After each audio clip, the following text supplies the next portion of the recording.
Hello viewers, Assalamu alaikum. Welcome to our YouTube channel. Please subscribe our YouTube channel. সবাই কেমন আছো? আজকে আমি রান্না করব কচুর গাঠি বা কচুর মুখী চিংড়ি শুটকি দিয়ে ঝোল রান্না। চলুন দেখি কিভাবে এই রান্নাটি করা হয়। প্রথমে কড়াইটা বসিয়ে দিব।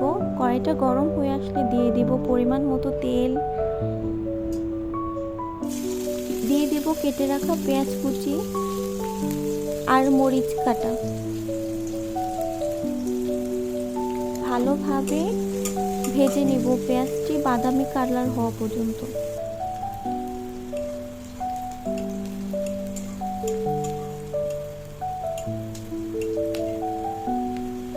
এখন সামান্য একটু পানি দিয়ে দিব যাতে পেঁয়াজগুলো পুড়ে না যায় এবং মশলাগুলো কষানোর জন্য।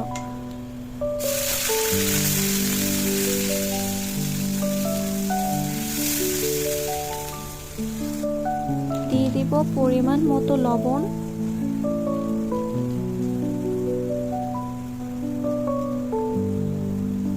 দেড় চামচ মরিচ গুঁড়ো, 1 চামচ হলুদ গুঁড়ো দিয়ে ভালোভাবে মশলাগুলো কষিয়ে নিব। আগে থেকে পরিষ্কার করে রাখা চিংড়ি শুটকিগুলো দিয়ে দিব। আমি এই শুটকিগুলো পরিষ্কার করেছি গরম পানি দিয়ে। বেশিরভাগই চিংড়ি শুটকিতে অনেক বালি পাওয়া যায়, এর জন্য ভালোভাবে ধুয়ে নিতে হবে, না হলে তরকারির ভিতরেও বালি বালি আসবে।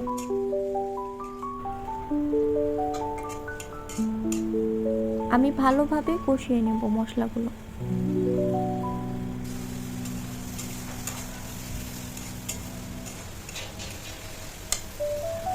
এখন দিয়ে দিব কচুর গাঠি। আমি কচুর গাঠিটি এক বলক দিয়ে ভাপ দিয়ে রেখেছিলাম। অনেক সময় কচু এভাবে রান্না করলে গলা ধরতে পারে, আর যদি ভাপ দিয়ে নিই তাহলে গলা ধরাটা হয় না। এখন ঢেকে দিয়ে দেব 2 মিনিটের জন্য। চুলার আঁচটি মিডিয়াম রেখেই 2 মিনিট পর সে মশলাগুলো যাতে লেগে না যায় এর জন্য ভালোভাবে নেড়ে দিব।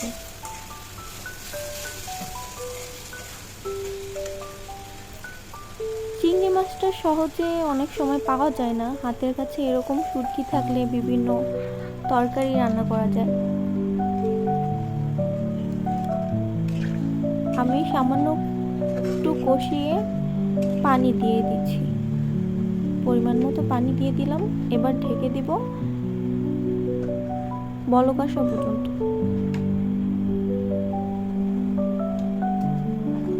বলক এসে গেছে, এখন ভালোভাবে নেড়ে দেব। ঢাকনা দিয়ে ঢেকে দেব 10 মিনিটের জন্য চুলার আঁচটি মিডিয়াম রেখে। 10 মিনিট পরে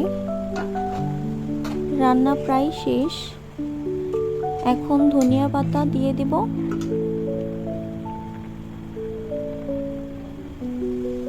এরকম নতুন নতুন ভিডিও পেতে আমার ইউটিউব চ্যানেলটি সাবস্ক্রাইব করুন, লাইক করুন, বেল আইকনে ক্লিক করুন।